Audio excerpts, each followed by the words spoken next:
म्हणजे पहिले आल्या आल्या आरडाओरड करायची. आणि आमचं भांड्यांचं दुकान होतं. मी दुकानातही बसायची. त्यामुळे आजी मी उभी आहे इकडे ते देवी आणि स्वामी.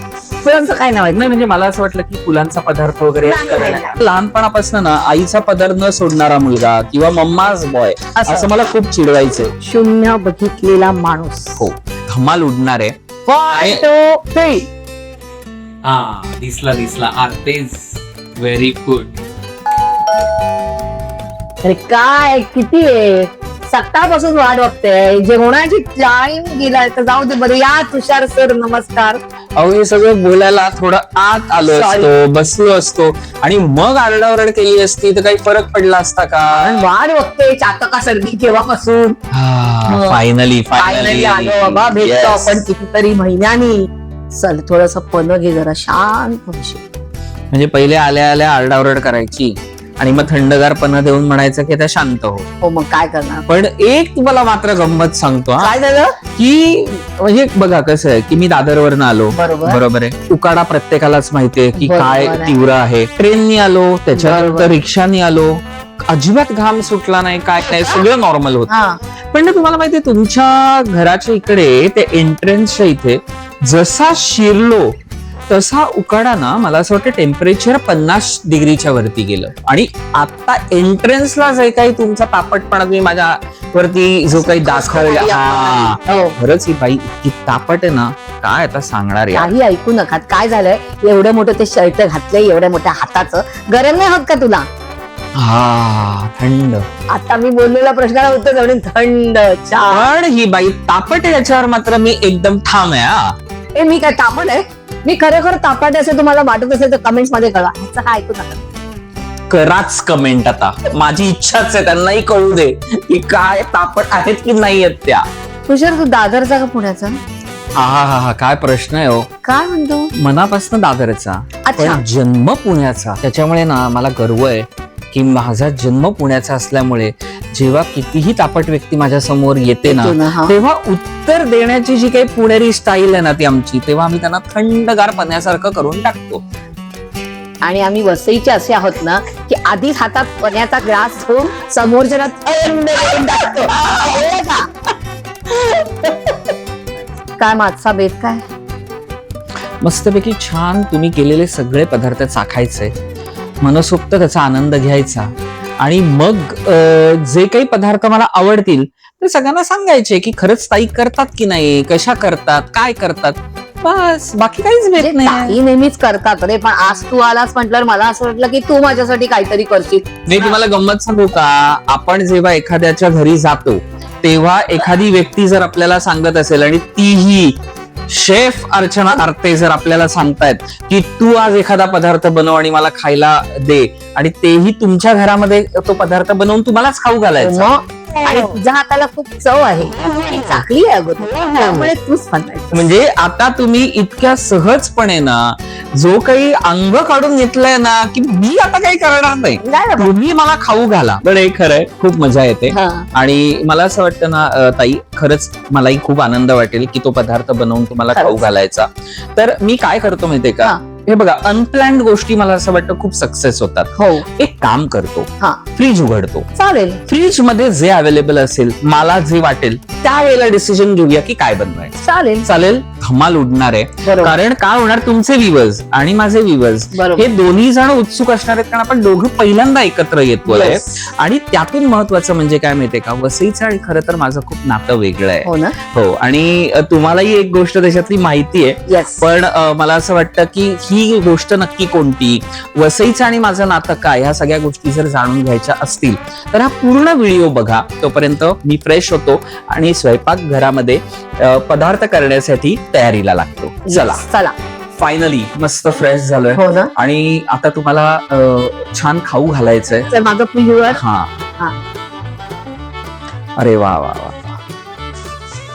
मस्त. अरे ते फुलांचं काय होणार नाही इकडे. ते फुलांचं काय नाव आहे? नाही म्हणजे मला असं वाटलं की फुलांचा पदार्थ वगैरे. नाही. वाव, ते मस्त वाचतंय.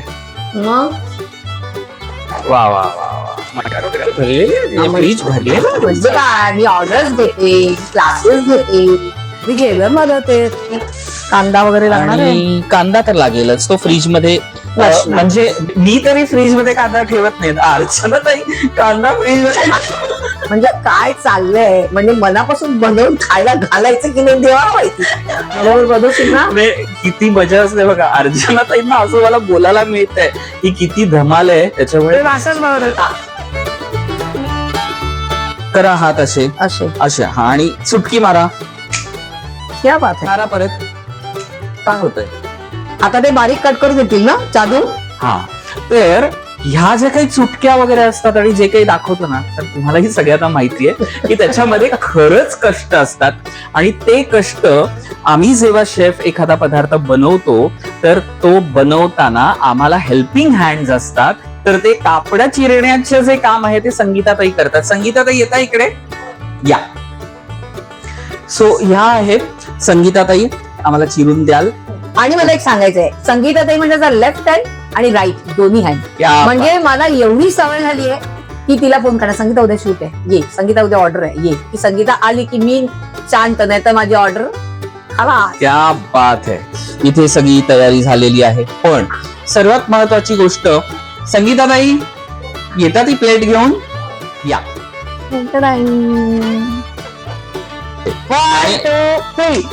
येस, क्या बात आहे. बरं आलं सगळं. आपण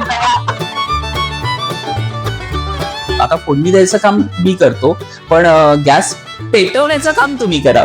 तेल घ्यायचंय साधारण किती येतेस? 4 टेबलस्पून. हा, 4 ते 5 टेबलस्पून, कारण व्यवस्थित लागतंय. आपण बरोबर. साजूक तूप 2 मोठे चमचे आपण तूप घेतलंय.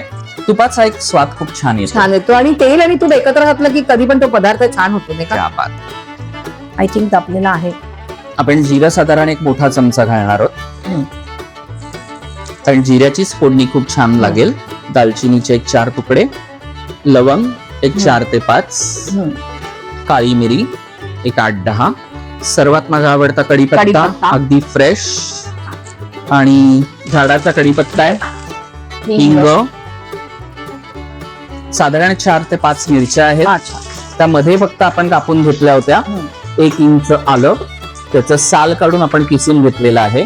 4 लसणाच्या पाकळ्या आहेत, त्या आपण फक्त ठेचून घेतल्या. थोडस परतून घेऊया. छान सुगंध आला आणि तुझ्या ह्या काय सराईतपणे ते करतोय. आता ह्या सगळ्यामध्ये जातील आपण चिरून घेतलेले सगळे जिन्नस. कांदा उभा चिरून घेतलेला आहे. आपण 2 मोठे कांदे घेतले होते, मध्यम असतील तर 3 घ्यावे. टोमॅटो आहेत 2, गाजर होती 2 छोटी, मटार. सर्वात महत्वाची गोष्ट म्हणजे आपण जेव्हा हे मटार वापरले तेव्हा मला वाटतं सीझन मध्ये तुम्ही सोडून ठेवता ते कळतच होतं, कारण छान अशा छोट्या छोट्या पिशव्या बांधून ठेवल्या होत्या, त्यामुळे मस्त वाटतात. व्यवस्थित परतून घ्यायचं आपल्याला बटाटे. तू केलेल्या रेसिपी तर आम्हाला आवडतातच आणि सगळ्यांनाच आवडतात, पण तुला कुठची रेसिपी आवडते, कोणी केली? खरं तर मला पिठलं भाकरी, वरण भात, साजूक तूप आणि त्याच्यावरती मेथकूट. अरे वा. आणि सर्वात आवडता पदार्थ आहे ना, की मी नेहमी असं म्हणतो की सुखदुःखातला माझा आवडता पदार्थ म्हणजे कांद्याची चटणी. ज्या कांद्याची चटणीने मला जगवलं ती कांद्याची चटणी, कारण आजीकडनं ती शिकलो. आणि ना आई जेव्हा होती ना तेव्हा आई माझ्यासाठी स्पेशल एक मटारचा पुलाव बनवायची. ती चव आजही आठवते. आणि आईच्या नंतर नीना काकींनी जेव्हा माझ्यासाठी काही पदार्थ ठरवले त्यामध्ये मटारचे पॅटीस. हा आपण या भाज्या सगळ्या मस्तपैकी परतून घेतल्यात. आता फक्त 2च मसाले त्याच्यामध्ये जातील. एक म्हणजे हळद थोडीशी, आणि घरगुती जो अर्चनाताई मसाला बनवतात ना तो मसाला, मिक्स मसाला, एक साधारण मोठा चमचा. आणि आहे तो माझ्या पेजवर. Very good. मस्त आरोमा. थोडीशी कोथिंबीर आधीही टाकायची आपल्याला, नंतरही टाकायची. आपण म्हणतो की फक्त गार्निशिंगला नाही, फोडणीला पण जेव्हा आपण कोथिंबीर घालतो तेव्हा खूप मस्त वाटते. आपण 2 मोठे वाडगे घेतले होते तांदूळ, आणि आपण नॉर्मल तांदूळ घेतलाय.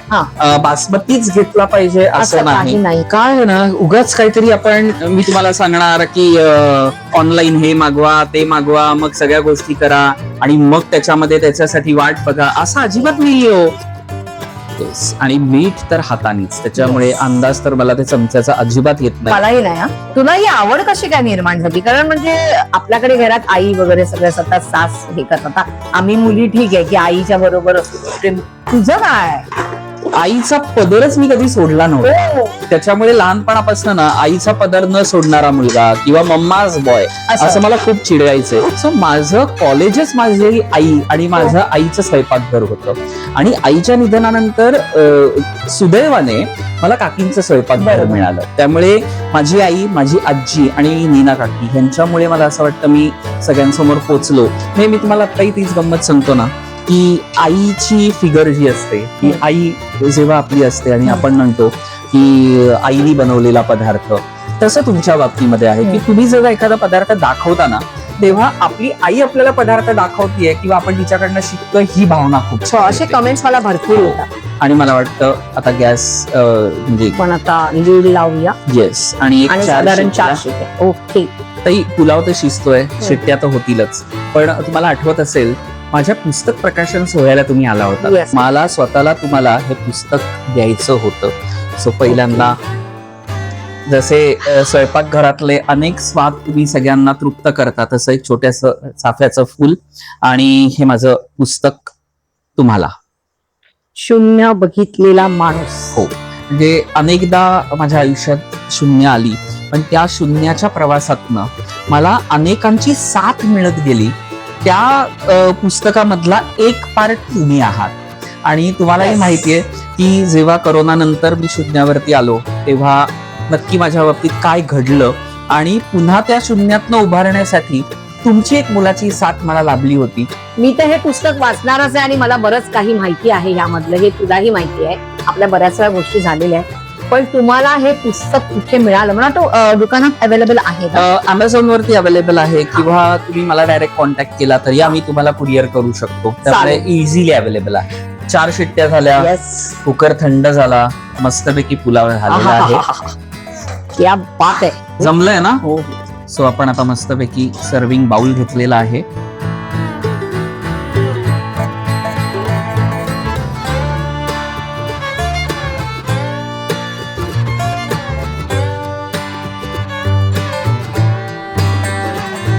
क्या बात आहे. खरंच छान आहे. Hats off to you. आणि खरंच मला आज खूप आनंद वाटला की अर्चना ताईंना काहीतरी स्वतःच्या हातून खाऊ घालायचं तर होतं, पण माझ्या घरी त्यांना इन्व्हाइट करण्यापेक्षा आज त्यांच्या घरी आल्यानंतर तेव्हा तुम्ही जी फरमाईश केलीत ना आपलेपणाने Yes. की तुषार आज तू काहीतरी मला बनवून दे, तर ते खूप बरं वाटलं. आणि ही आईची माया खूप छान असते. त्यामुळे खूप छान वाटलं अर्चना Thank you. ताई. आणि अशी मी पण रिलॅक्स होती का मला ऐकतं खायला मिळालं आणि मस्त ऐकतं खायला मिळालं.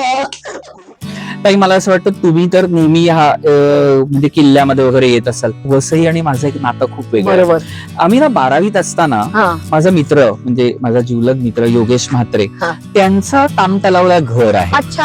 आणि प्रिलिम्स झाल्या हा. आणि मग त्यावेळेला आम्ही मस्तपैकी तिकडे अभ्यास करायला सगळे मित्र हा. आलो होतो. अच्छा. आणि ताई धमाल काय होती माहितीये का हा. की अभ्यास करण्याच्या मूड मध्ये हा. आम्ही वसई एक्सप्लोर करायचो. हो. मग त्यावेळेला वसईचा किल्ला, ते स्टेशनच्या इकडे ते केटी विजन ना, ते टेलिव्हिजन थिएटर. दुपारी 12 ते 3चा शो, 3 ते 6, 6 ते 9 आणि 9 ते 12 असे सगळे तिकीट्स काढायचो आम्ही. हा, बसूनच राहायचं. म्हणजे आमच्या सीट कन्फर्म होत्या. म्हणजे अशी धमाल केली आम्ही. आणि मग ते कुबेरा म्हणून एक हॉटेल आहे स्टेशनला. अजूनही आहे. अजूनही आहे. काय अरे बोलताय? तुझी टोमॅटोची भुर्जी खूप सुंदर मिळते. एक्झॅक्टली. म्हणजे त्यावेळेपासून ना हे सगळं वसईशी असलेलं नातं. हो. आणि सर्वात माझा आवडता प्रकार होता ना की वसईमध्ये पापडीचा बाजार. येस. अजूनही आहे. दर शुक्रवारी तो भरायचा. शुक्रवारीच ना. शुक्रवारी. आणि ते जे काही बघितलंय ना, मी अनुभवलंय ना, हा. तर वसईमध्ये आज जेव्हा मी तुमचा फ्रीज उघडला आणि त्या फ्रेश भाज्या किंवा तुम्ही जसं सांगत होता हम्म. काही तशी मला गंमत काय वाटली माहितीये का की हे सगळं मला आठवलं. स्वयंपाक खोलीनं अर्चनाताई माझ्याकडे असायची. अच्छा. त्यामुळे त्यावेळेला आपण भरपूर पदार्थ बनवायचो आणि पापडीच्या बाजारातनं फ्रेश मच्छी काय आणायचे. विचारूच नको.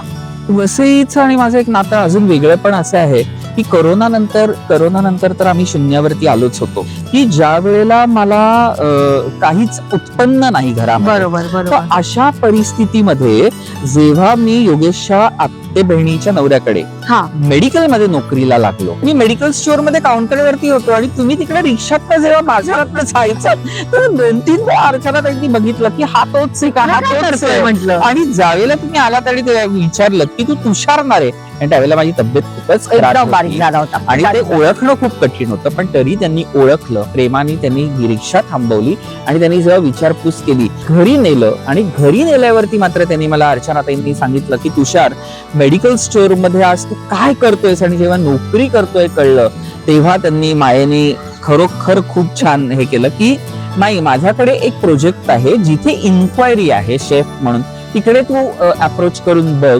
आणि त्यावेळेला मात्र मला रुचकर मेजवानीला तुम्ही रेकमेंड आणि मी केलं. तुला हेही सांगितलं की तू तुझ्या याच्यावर जायचं रुचकर म्हणजे माझं नाव कुठे सांग, तू आपलं तू जा. खरंच आणि खरोखर तुझ्याकडे टॅलेंट होतं, त्यामुळे तुला तर लगेच ते मिळालं सुद्धा. हो, म्हणजे तो प्रवास मला आठवतोय. हो. आणि आज स्वतःचं माझं मेडिकल स्टोअर होणं या सगळ्या रिलेशन आहे. Yes. आणि हे रिलेशन मला असं वाटतं अर्चनाताई त्याच्यात तुमचा खारीचा वाटा होता. म्हणून पुस्तशून्य बघितलेला माणूस या माझ्या आत्मचरित्रामध्ये त्याचा मी उल्लेख केला. म्हणजे म्हणतात ना, आई मुलाचं नातं जसं असतं तसं आपल्यामध्ये तो बॉन्डिंग निर्माण झाला. अर्चनाताई, तुमचं आणि वसईचं मला नातं सांगा ना, कारण अर्चनाताई वसईच्या एवढं माहितीये, पण हे जरा.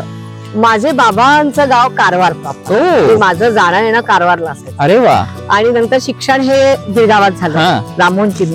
आणि कॉलेज साठे कॉलेज आणि ग्रॅज्युएशन कम्प्लीट झालं आणि एका वर्षामध्ये लग्न जमलं ते आलो आम्ही वसईला. पण वसई अशी खूप कूल, शांत, मस्त आहे. आणि इथूनच सगळी जी खाद्य संस्कृती आहे ती पण छान आहे, लोक चांगली आहेत, सगळं निसर्गरम्याने तर एकदम छानच आहे. त्यामुळे मला नेहमी असं वाटतं की आपली वसई छान वसई. वा. प्लस मी इथून ऑर्डर्स सुरू केल्या, त्याच्यानंतर कुकिंग क्लासेस, कारण नोकरी करायची नाही असं सांगितलं, मी कुकिंग क्लासेस, कॅटरिंग सुरू केलं. हे सगळं मला वसईच्या सगळ्या लोकांनी अगदी भरभरून प्रेम दिलं. वा. आणि मी असं एक ऐकलंय की तुम्ही महानगरपालिकेसाठी महिला सक्षमीकरण आणि ह्या सगळ्या धोरणांबद्दल खूप अग्रेसर होतात. तर त्याच्यामध्ये तुमच्या हाताखाली बऱ्याच महिला, म्हणजे काय होतं ते सगळं? ते 350 महिलांना मी पाककला म्हणजे क्लासेसचं ट्रेनिंग दिलं. आणि त्यातल्या काही लोकांनी सरबताचे क्लासेस केले, नंतर चॉकलेटचे गेले, कोणी पोळी भाजी केंद्र काढलं, कोणी मिठाईचे क्लासेस केले, असं सगळं केलं. आणि आमचं भांड्यांचं दुकान होतं, मी दुकानातही बसायची मिस्टरांना. मजा यायची. अरे मग गायची, मग थोडीशी घासगीस करायची.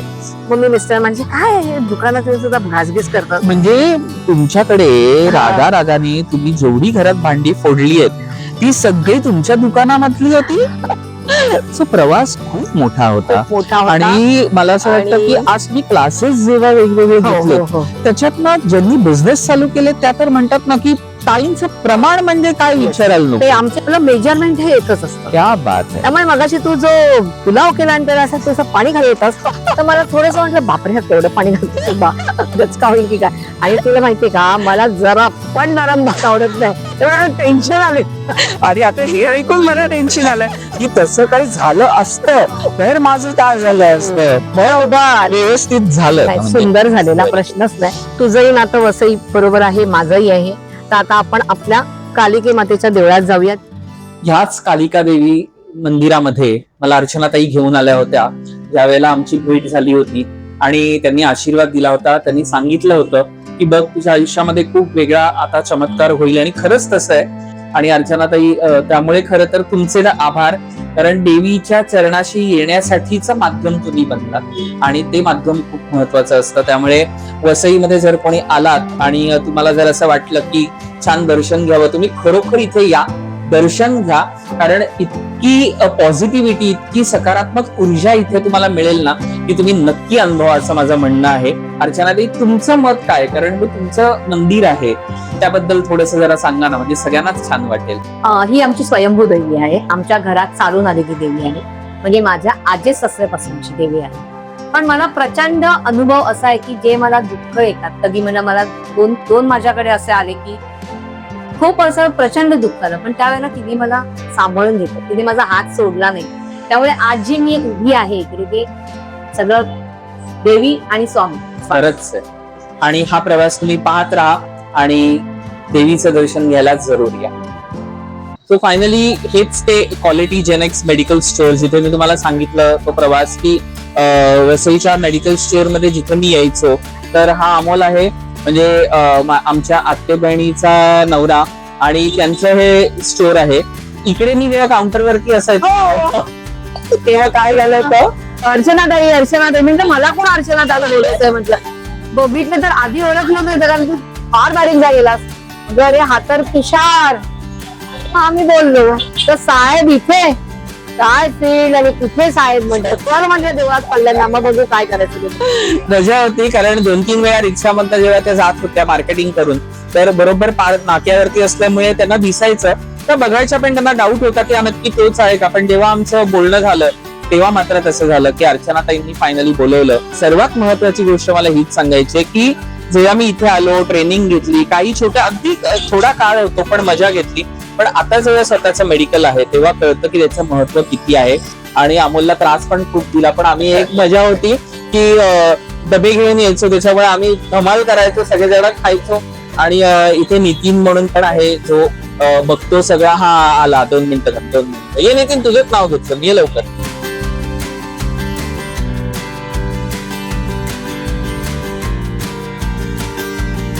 सो हा नितीन आहे. आणि म्हणतात ना की मेडिकल स्टोअर चालवणं किती डिफिकल्ट असतं, कारण लोकांना वाटतं मेडिकल स्टोअर म्हणजे काय बा, काय विचारायला नको. कोणताही व्यवसाय सोपा नसतो, पण त्यामागची ही मेहनत खूप मोठी असते.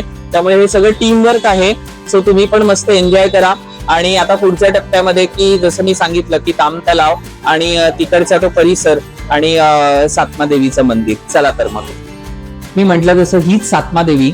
वर्षानुवर्ष माझा मित्र योगेश, त्याची आई, म्हणजे त्यांच्यामुळे मी इथे यायला लागलो, कारण योगेशची आत्ते बहीण इथे राहते. त्यामुळे दर नवरात्रामध्ये आम्ही इथे येतो.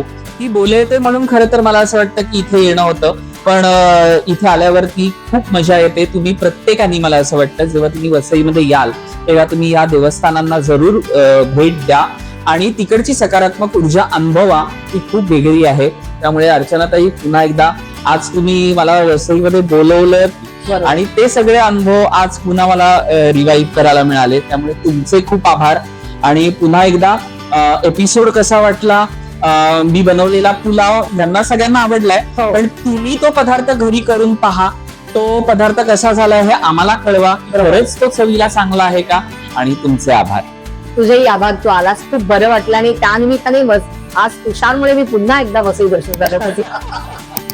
आणि अर्चना आरती रेसिपीला लाईक, शेअर आणि सबस्क्राईब करायचंय. आणि माझ्या इन्स्टा पेजला फॉलो करायचं. आणि तुषारच्याही इन्स्टा पेजला फॉलो करायचं.